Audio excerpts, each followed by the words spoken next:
gentlemen, Delta Airlines and our SkyTeam partners worldwide would like to be the first to welcome you to the regional Southwest Airport that serves Fort Myers and its surrounding communities. With a current local time here in the Fort Myers area is approximately 12:51 p.m. Eastern Standard Time. We do request that you please remain seated with your seatbelts fastened, leave all your carry-on luggage stowed until the aircraft has made a complete and final stop at the terminal and the seatbelt sign has been turned off. Also, please use caution when opening the overhead bins as items in there tend to shift during flight. Cellular phones can now be used with the cellular service turned on, but please keep in mind your laptop computers and your DVD players must remain stowed. There will be a Delta Airlines customer service agent greeting this flight.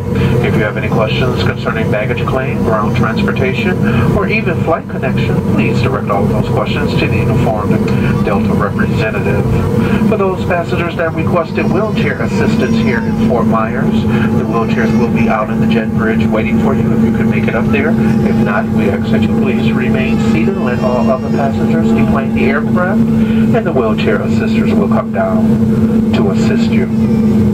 On behalf of this entire Detroit-based flight crew and the 80,000 plus employees of Delta Airlines, we would like to thank you for choosing us for your travel plans this morning. We wish you a pleasant stay here in the Fort Myers area, or wherever your final destination may be. Once again, thank you, have a good day, and have a safe holiday.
Flight attendants prepare your doors for arrival. Cross check. Step by for crew call.